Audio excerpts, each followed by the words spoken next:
UN president को मोदी का बड़ा अल्टीमेटम, अब भारत लेगा खुद अपना बदला। तो पाकिस्तान सेना प्रमुख ने अमेरिका से मांगी बड़ी मदद।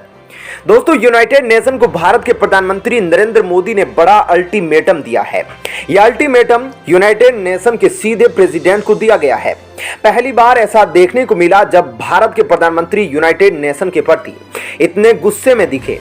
अब मुद्दा ही ऐसा है कि जब भारत को अपना तेवर दिखाना पड़ रहा है।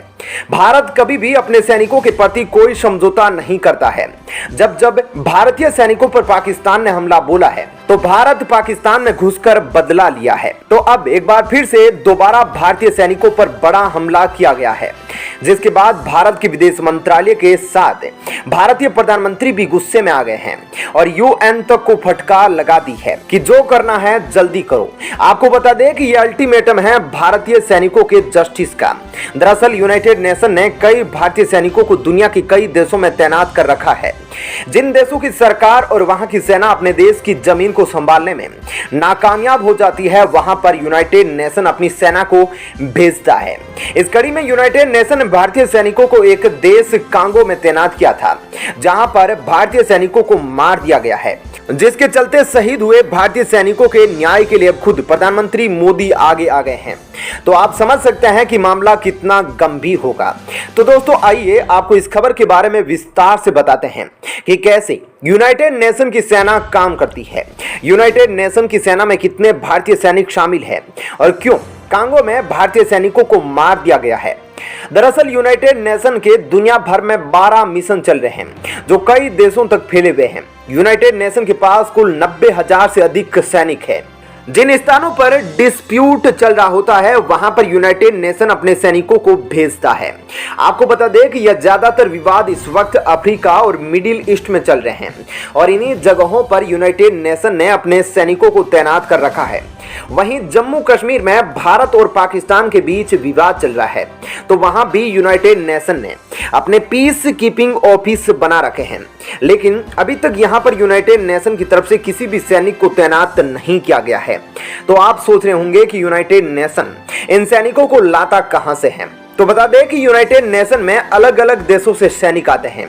इस वक्त बांग्लादेश से सबसे ज्यादा सैनिक यूनाइटेड नेशन में शामिल है। बांग्लादेश ने 6,447 सैनिक यूनाइटेड नेशन में भेजे हुए हैं। वह दूसरे नंबर पर नेपाल है, जिसके 5,500 सैनिक शामिल है, जो इस वक्त यूनाइटेड नेशन में अपनी सर्विस दे रहे हैं। भारत के 5400 सैनिक इस वक्त यूएन सेना का हिस्सा है। वहीं पाकिस्तान 7वें नंबर पर है, जिसके 3,900 सैनिक यूनाइटेड नेशन में शामिल है। यूनाइटेड नेशन ने कांगो में अपने कई सैनिकों को तैनात किया था। कांगो दुनिया के सबसे गरीब देशों में शामिल है। यहाँ की सरकार और सेना इस्लामिक संगठन और वहाँ के स्थानीय गुटों से अपनी सुरक्षा नहीं कर पा रही है। इसी के चलते यूनाइटेड नेशन ने अपने सैनिकों को भेजा है। वहाँ का जो स्थानीय चरमपंथी संगठन है वह लगातार वहाँ की जमीनों पर कब्जा करता जा रहा है और यूनाइटेड नेशन द्वारा भेजी गई सेना इनके आगे नाकामयाब साबित हो रही है। इसी के चलते कांगो के लोगों ने यूनाइटेड नेशन के सैनिकों को वापस लौटने को कहा, लेकिन यूनाइटेड नेशन के सैनिक इनकी हिफाजत के लिए खड़े रहे। वहीं अब कांगो के लोग यूनाइटेड नेशन के सैनिकों पर हमला करना शुरू कर दिया है, जिसके चलते यूनाइटेड नेशन के सैनिक शहीद हो गए हैं, जिनमें से 2 भारतीय सैनिक भी शामिल हैं। इस मुद्दे पर भारत के प्रधानमंत्री नरेंद्र मोदी ने यूनाइटेड नेशन प्रेसिडेंट को जांच कराने की अपील की है। तो दोस्तों, यह तो थी पहली खबर। अब आइए आपको दूसरी खबर के बारे में बताते हैं।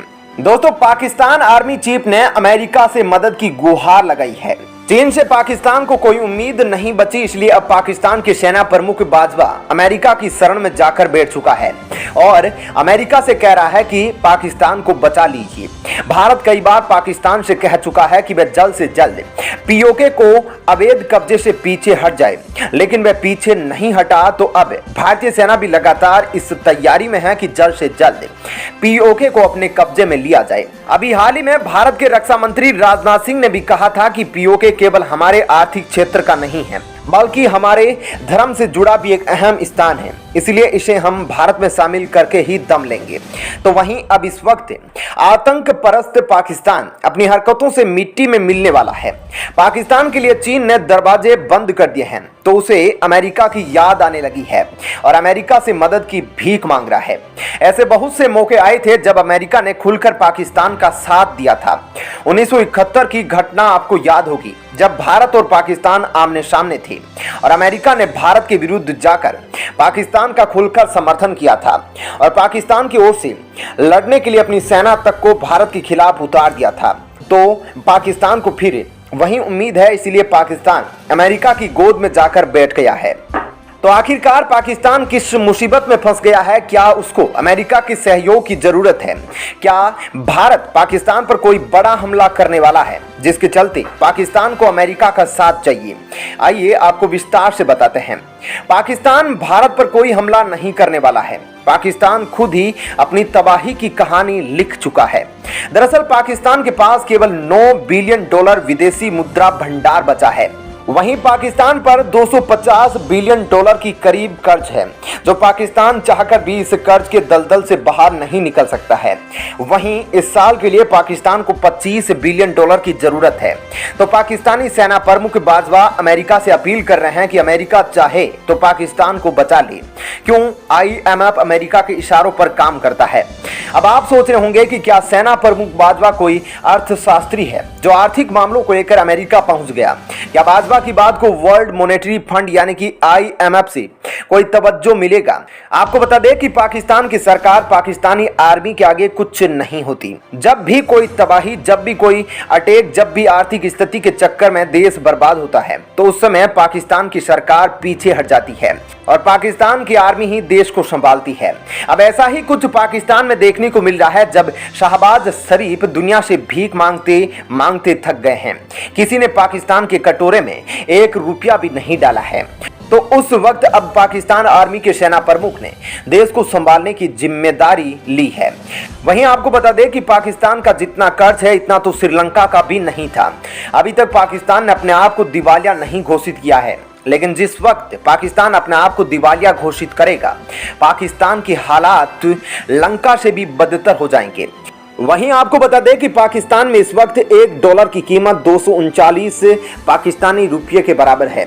उधर यह भारत के लिए सबसे बड़ा अवसर है कि जब भारत पाकिस्तान से अपने POK को हासिल कर सकता है। जब से POK पर पाकिस्तान ने कब्जा किया है, तब से भारत के पास ऐसे कई मौके आए थे कि जब POK को हासिल किया जा सकता था, लेकिन भारत में मौजूदा सरकार ने इस पर कोई दिलचस्पी नहीं दिखाई थी। एक ऐसा ही वक्त था जब भारतीय सेना ने पाकिस्तान के 93,000 सैनिकों को अपने कब्जे में बंधक बना लिया था।